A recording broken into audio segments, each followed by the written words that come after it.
Welcome to Celebrate a Sister podcast. I'm your host, Emma Walkinshaw. I'm a transformational coach. I'm also the founder of Embody Me program and the creator of 21 Minutes of Morning Magic. You may also find me on the yoga mat leading yoga sessions and also running retreats here in Australia and internationally. Here on the podcast, I bring you some pretty incredible guests. We talk all things self-belief, body acceptance, personal development, outdated beauty standards, and we also call BS on the toxic diet culture, accepting the beautiful bodies we were born into, letting go of all the beliefs, and raising our self-awareness. I also come to you from time to time with a little solo episode, a little Life According to Emma moment. I'm so glad you're here. Enjoy.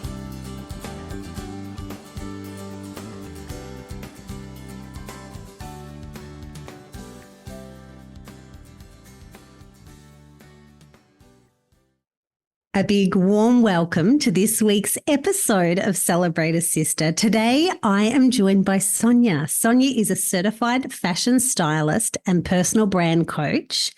Sonya has an MBA in technology, and with over 2 decades of leadership in business transformation, she is a strategic force. Beyond the corporate sphere, she guides women in elevating personal and professional presence through style. Passionate about empowerment, Sonya's approach is grounded in authenticity, ensuring clients step into their next level with confidence and impact. As the host of Style and Strategy podcast, she extends her expertise to a broader audience, sharing insights on transformative power of personal brand and style. Her mission is very clear, helping career women unlock their level of success through the power of personal brand and style. On a personal note, Sonya is a mum of 3. She loves sneakers and the odd little bit of caffeine. Welcome, Sonya. Thanks so much, Emma. So lovely to be here. Oh, it's wonderful to connect again. I know that I had the beautiful opportunity of being on your podcast. It was just released. And also you're part of the Body Love Revolution Summit in February. And our conversation was so juicy. Even when the camera was off, we have the most wonderful conversations. So I thought I would love to have you back on the podcast and talking about all things style and personal branding. Absolutely. So if we are you happy to just very quickly give your definition of personal style and personal branding and how that relates to women? Yeah, no, of course. Well, I definitely think, given the space that I predominantly work in with employed women who are in their roles, a lot of the time what I'd identified is that they never thought they had a personal brand because they were employed. And so therefore their brand that they represented was very much the corporate organization. So my mission around that has been to ensure that they're really clear that you do have a personal brand. And then if you think about those women who are in business, they're very clear that they have a brand because it's the business that they represent. But what we sometimes don't do is think about, well, is that just the color of my logo? Is it the look and feel of my business brand? But actually pairing that back and going, no. A personal brand is, what is it that you represent personally? What is it that makes you unique and your unique attributes in terms of what you do and what you bring? How do you differentiate yourself out in a really crowded market, whether that's the employee space or whether that's in the business space? So when I talk about personal brand, it's really about going back to fundamentals and thinking about, well, what is your values? What is it that you want to represent? What is important to you? And what life lessons is there that you want to share with those around you in whatever attributes that are really, really important to you to be demonstrated externally. So that way you can be seen as really a thought leader in your space. So that's much more on the brand side. And so then how this ties in with personal style is actually being able to align those elements in the way that you show up when you get dressed. Because I think many of us know that when you feel good and you're dressed in a way that aligns to who you are on the inside, then you just end up being a so much more powerful force on the outside, because you're not worrying about what am I wearing and it feels really uncomfortable. It's actually going, well, I'm really comfortable with what I'm wearing. It feels like me. So now I can really concentrate on my message and what it is that I really want to get out there. I love that. It's such a great tool. What I was hearing there, it's such a great tool for self-belief and self-confidence. And like you say, when you're comfortable and it aligns with your values and who you are showing up fully expressed as you. Absolutely. There's not that, we've all had that experience, I would imagine, where we've worn something too tight, too short, too low cut, too see-through, too whatever. And then that's distracted us all day because we haven't felt like ourselves. Yeah, it's spot on. And that's the only thing you're worried about. You keep pulling at it. Well, yes, you're so distracted. So I love the idea of spending time on personal brand and values. And then you said to me last time, which I still just love, I've used it 1,000 times, and I need to quote you, dressing from the inside out, having the inside and then dressing from the inside out. And I just love that because it makes so much sense to me then you become fully expressed in who you are. Absolutely. I just love it. Yeah. So I do want to ask about, the impact on your confidence. How does what a woman wear impact her confidence and her self-esteem? And are there any significant fashion rules that can help women raise their self-esteem? How can we tie that in?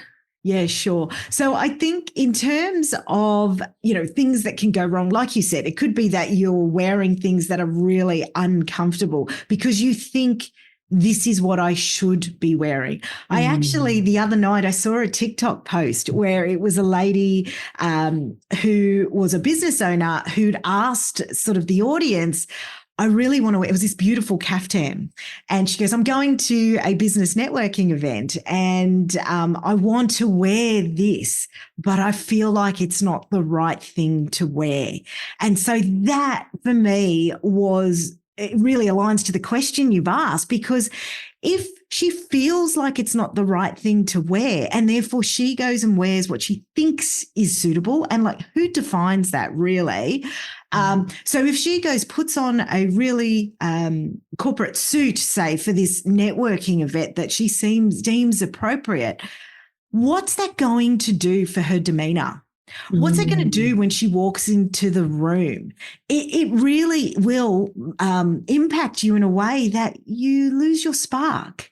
You lose that passion, the energy that you may have around that thing that you're talking about. Whereas if she's wearing let's say it's this caftan with a few sparkles on it, what does that instantly do? What does that resonate back to everyone else around her? Especially if you go, you know what, I'm wearing this because I feel good about it. It's not necessarily about how others, maybe that's not appropriate for the room. No. If you wear it and you feel confident in it and you can step out into it, actually, probably everyone else in that room is going, wow, I wish I could feel as empowered and as confident as you, because then when you're talking about your business, talking about your message, that is innately coming from that inside out type dressing.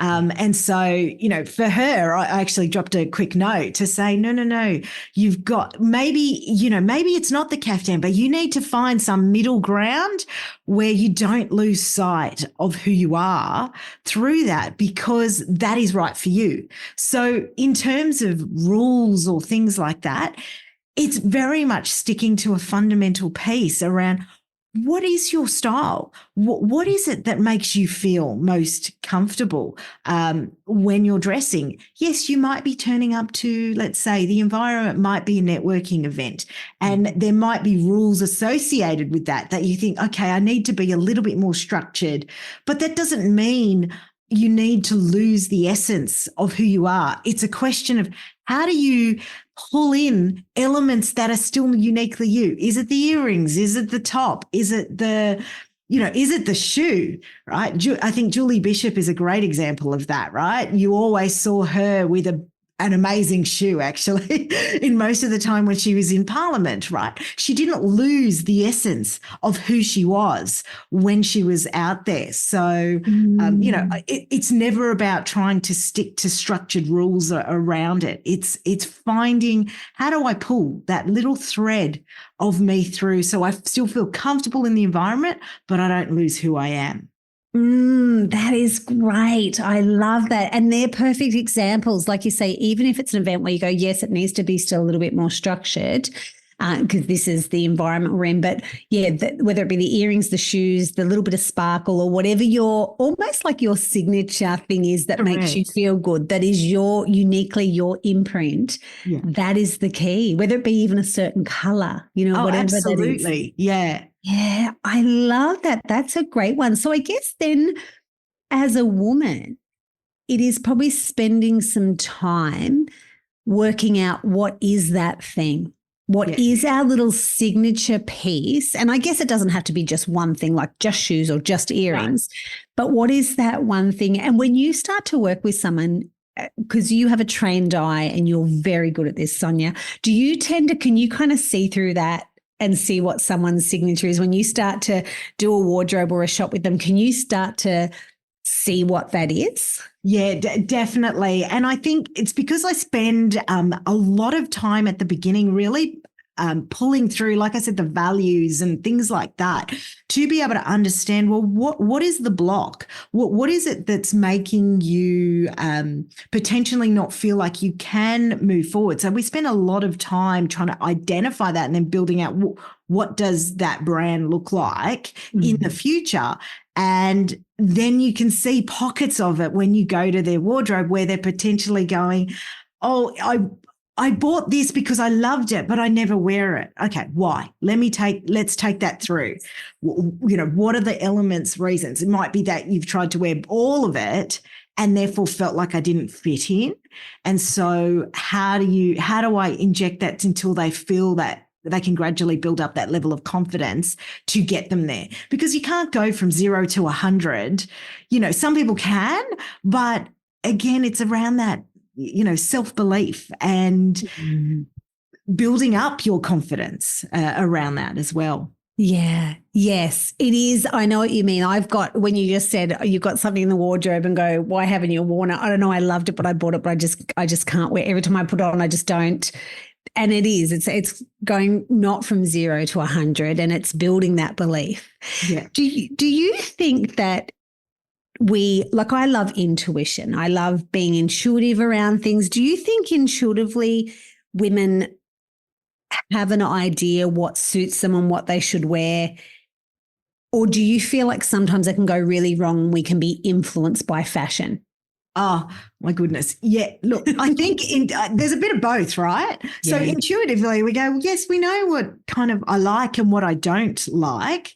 But then comes through the fashion that lands, you might be scrolling on your feed, you'll have your friends who are saying, this is great, I love this, or I just bought this, and it was great too. But I think we've all been there where we will go and say, oh my God, I love that dress on you. So I'm going to go out and I'm going to go try it on and potentially buy it. And you put it on and you go, I really thought that was going to work. What went wrong? Why does it look so good over here? And I think that's where the other elements of style come into it. So A, do you know what your style is? B, do you really understand your body shape? I can't tell you the number of times where I've asked my clients to stand in front of the mirror and actually have a look at their beautiful bodies and have a look at those attributes. And the thought has been, oh my goodness, I just can't, because we've got so much of society around us telling us what is the perfect body shape. And, in reality, there isn't a perfect body shape out there, right? It's about how do we dress the curves that we've got, the shape that we've got today in a way that really just celebrates what we have. Yeah. And so that whole journey of being able to go, well, yes, are we getting influenced around it? Yes, we are. But that's never going to stop. Yeah. But it's about really understanding what is it we like? What is that style? What is our body shape? Having the skills and knowledge around that to then be able to say, I love that and I can appreciate it, but you know what? It's not for me. And it looks great on that person, but it's not necessarily going to be for me, and drawing that kind of line. I think good point you made there, which was, yes, fashion is always going to influence us, but when you know your body shape and maybe even, let's say, your colors or what you're comfortable in, let's say, like the kind of what works on your body, then picking the bits of the fashion that does work for your body and leaving the other. Because I love what you even just said before is you don't have to do the whole outfit. You can just do elements of it. It doesn't have to be the whole thing. So I'm sure that when fashion comes through, as it does every season, we see a new something, or many new things. Yeah. It doesn't have to be the whole gamut. It can just be a twist on that works for you. Exactly. Yeah. It could be just even an injection of color that is different, right? To what you might already have in the wardrobe will make you feel like, oh, this is refreshed. I feel like, yes, I've stepped that another step forward as little steps to kind of get there. In your program, do you do, like you said, you have someone stand and look at their body shape? Do you tend to look at and work out for someone and give them that knowledge, what their body shape and is, what their, I guess, the bits to be enhanced and perhaps? Yeah, definitely. So through the group program, Activate, so through those 6 modules, one of those modules is actually called Body Shape and Design. So we'll take you through that whole process so that way they can feel really confident and comfortable and really understand where they fit in there and really learn to appreciate. One of the best things my mum did for me, a lot of people that listen to my podcast know that I've always struggled with my body image and being in a curvier body. And it's only now in my late 40s that I'm really starting to accept. But what's happening now in my late 40s? So mum bought me a great book. So I worked out what my body shape was. And that was very empowering for me. And I'm going to say 20 years ago, she bought me a book. But what's happened now is I'm now in menopause and my body shape has changed a bit. So I've been between the skittle and the hourglass, let's say. Yeah. But now in menopause, this lovely flat tummy, even though I've always had generous bottom and thighs and a bigger boob, but this tummy area that used to always been great to work with because I had a waist. Yeah. This new distribution of excess body tissue has come in this area. So I feel like now I'm at a time where it's probably time to re-look at my body shape because what worked for me in my 20s and my 30s is not now working for me in my late 40s. Yeah. And, there's been part of me, Sonya, that's had a few regrets. And I know that's such a strong word, but regretted that I never loved and celebrated my body in my 20s and my 30s. But I need to let that go and reconcile with that because here I am in my 40s and I will not enjoy my body in my 40s and my late 40s and my 50s. I've made that decision. I've drawn a line in the sand. But I believe this is where the likes of you, my darling Sonya, comes in because you're fabulous at then looking and helping women redefine and relook at those beautiful attributes. Yes, things have changed. I've had my 20s, I've had my 30s, and they were wonderful.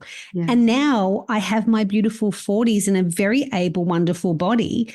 Now there's probably a few tweaks I need to make. So would you say that does happen for women? There's a time where they need to just revisit potentially what their style is? Yeah, definitely. I've actually got goosebumps listening to you go through that journey because you're absolutely right.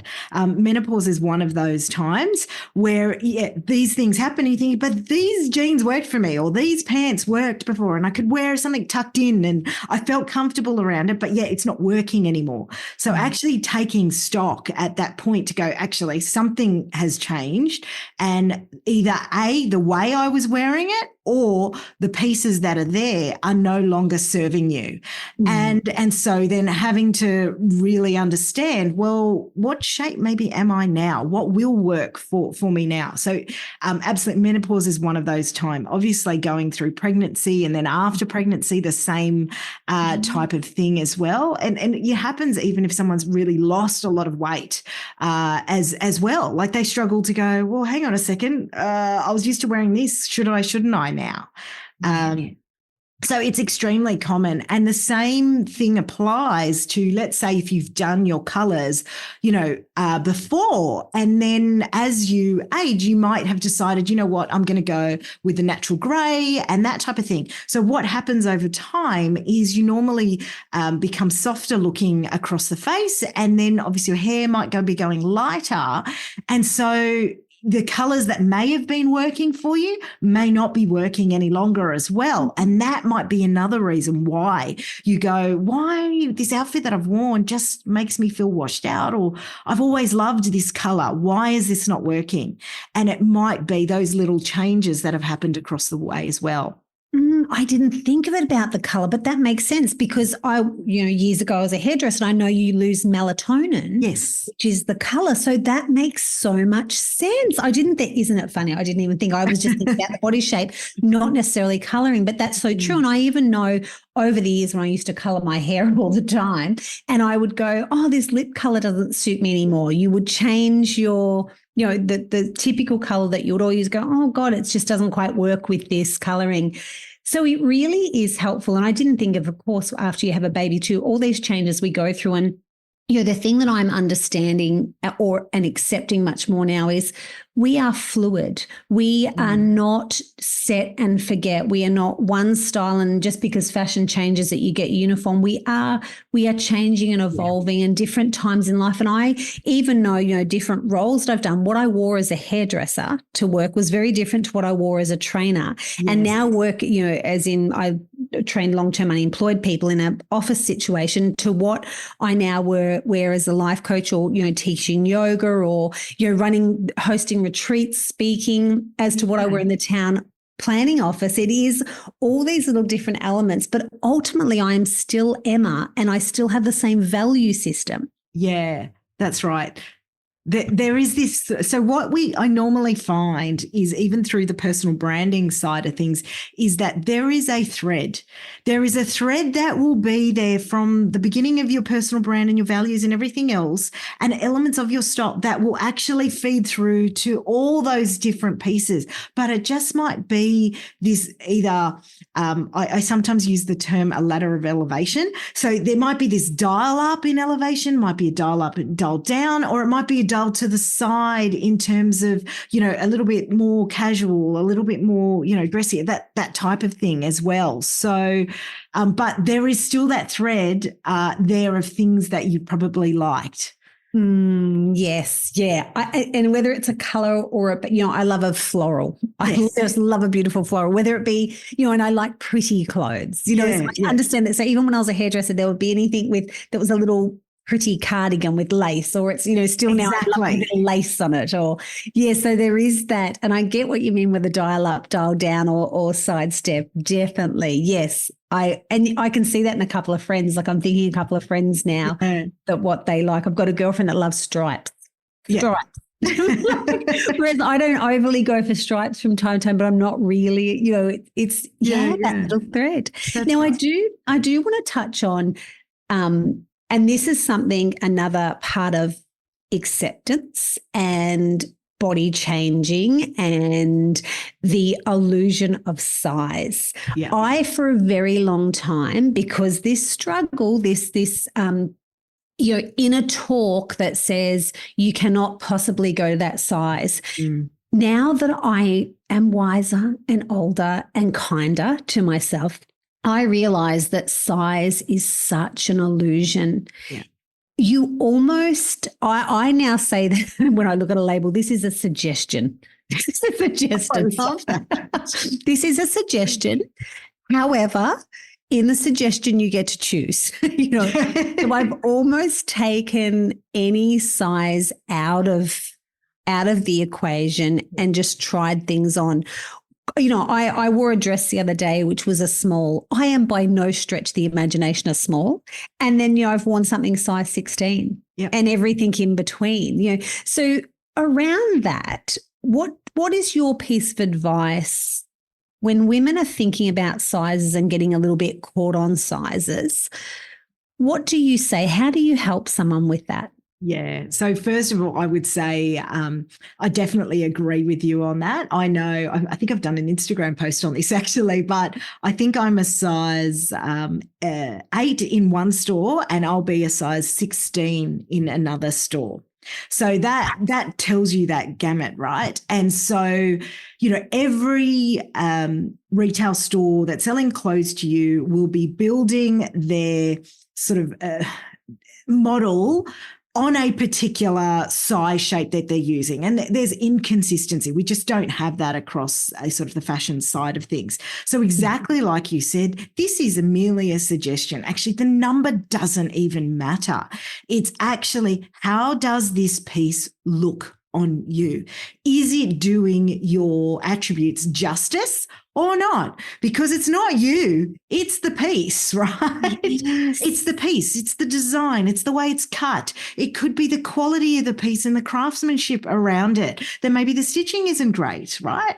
As well. So parking that and actually trying the piece on where you can is probably one of my recommendations as well. The second piece is I think getting your measurements or understanding your measurements is a taboo subject sometimes.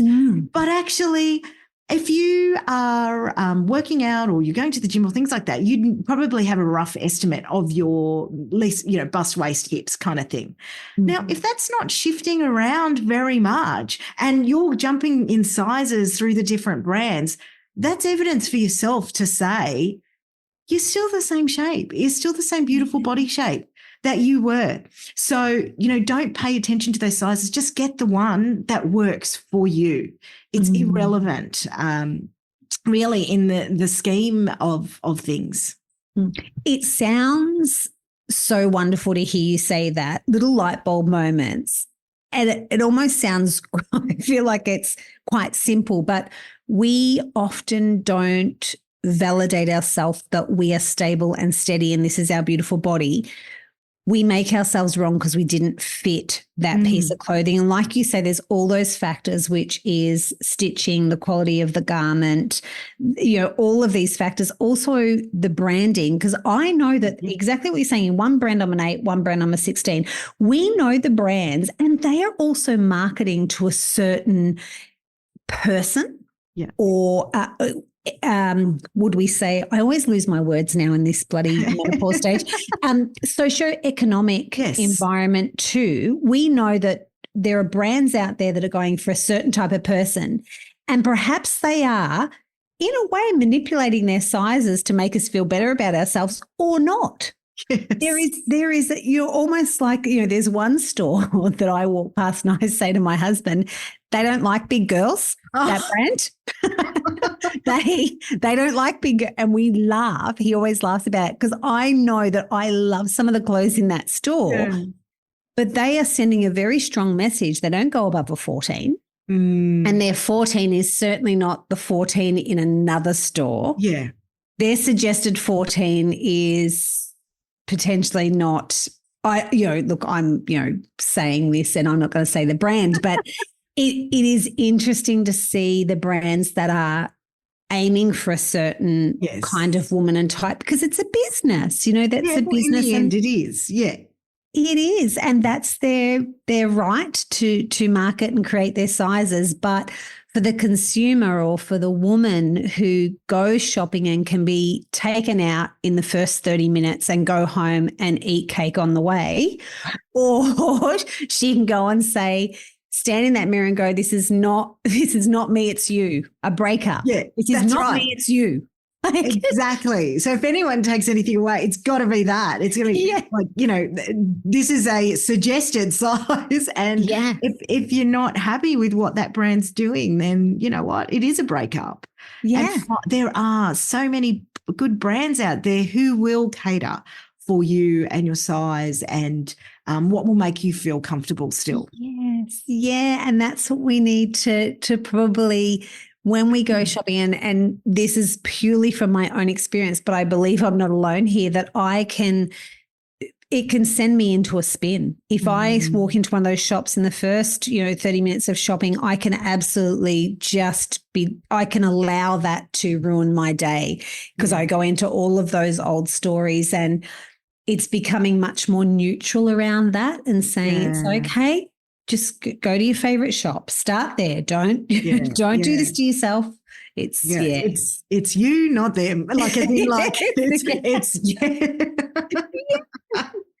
So I did want to ask too, how can women, in terms of their discovering their personal brand and discovering their value system, where could one start? I know you've got your beautiful program, but where could we start to build our confidence and our self-belief? Because I'm sure there's some women listening to this now going, oh gosh, I have no idea. Yeah. Because it's hard to see when you're in it.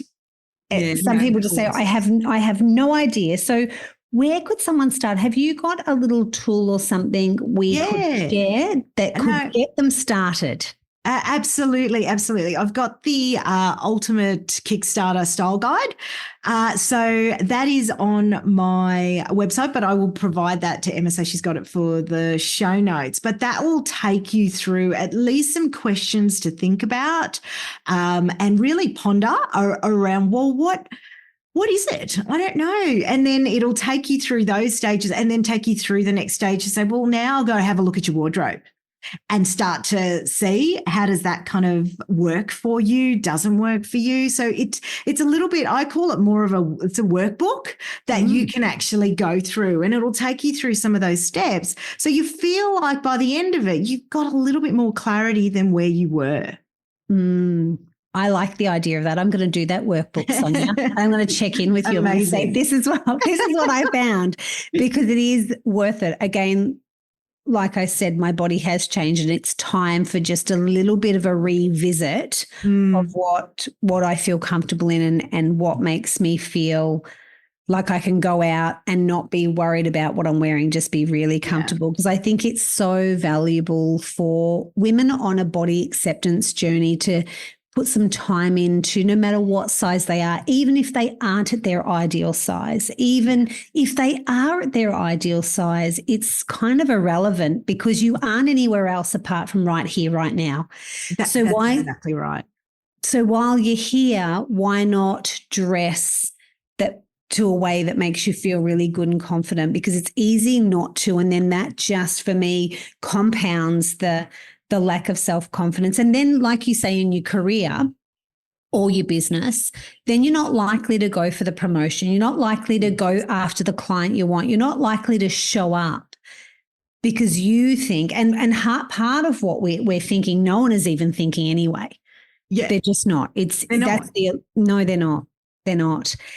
But if we can get some really great couple of pieces that we feel really good in, that makes a world of difference, doesn't it? Yeah, it does. It does. And I think you've really nailed it there in terms of that. It doesn't mean you have to go and buy a whole new wardrobe. It's not about that. And it's certainly not about that when I work with clients as well. It's about curating those pieces and getting through that journey, because the important part is that those first few stages, because once you've got a handle on that, then being able to identify what you need and moving forward from there, right? We really want to instill that confidence back in you. And there's so many clients where it's, okay, I'm going to wait until I get to a particular size or a particular time or things like that. And then the question becomes, well, what are you doing? How are you managing it today? As long as you're not going, I'm going to wear my, the old XYZ, that doesn't make you feel great, right? Because that's not a good place to be in, as you said as well. It's not. And yeah, I just often remind myself I'm not anywhere else. And it's the old, we've heard this 100 times, but we will look at a photo that was taken 1 year ago, and you remember looking at that photo and being so harsh on yourself, and you go, oh, I actually looked really good. Yeah. So right here today, right now, we're going to take a photo and look at that in a year or 5 years' time and go, gee, I look good. So why not look good and feel good now, no matter what your shape and size? It's irrelevant. You're in a beautiful, able body, and people love you, and you are enough. It's bringing home that messaging, because that's what we don't do. Like you say, we have this someday when I'm 5 kilos lighter, when I'm 10 kilos lighter. And I often say, what if I'm not, though? I'm going to be just loving and love myself as I am. And loving yourself is it's a really tricky one. Going, oh, just love yourself. But maybe it's just respect yourself. Maybe it's just, cut yourself a little bit of slack. Yeah. Definitely. It is that, cut yourself a bit of slack. Just do one step towards it, because trying to do that everything again becomes a bit overwhelming around it. So just one little step towards it every day. Oh, thank you, Sonya. I love talking fashion with you. I don't think I'm overly great at it, but I really love it, because I do know it's such a vehicle for self-belief, self-confidence, and the personal branding, exuding your values and getting a perception of what someone's like through the way they dress is such a beautiful way, a beautiful extension of self-care. I love it. I love it. Exactly. So thank you, my darling Sonya. We are going to have the link in the show notes to that fabulous little workbook, so people can grab hold of that and just start to uncover what their style might be, or have a little booklet to start to go through their wardrobe, which is wonderful. I can't wait. And then what have you got coming up? Have you got your style, now it's called Activate, isn't it? Yes.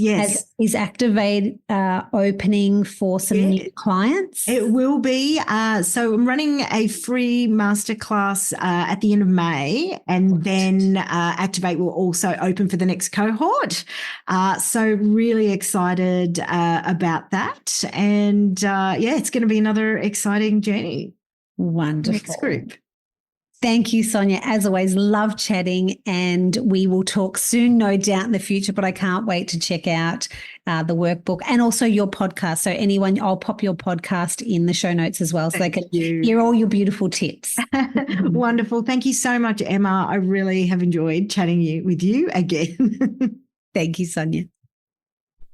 How do you start your mornings? Do you wake and check social media and your emails straight away? Do you look at your to-do list?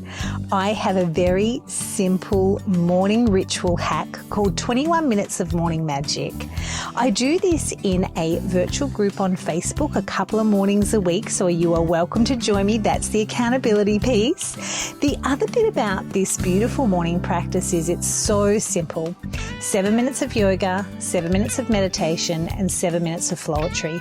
I've also written an accompanying book which has a theme each morning and a mantra. It's called 365 Days of Morning Magic.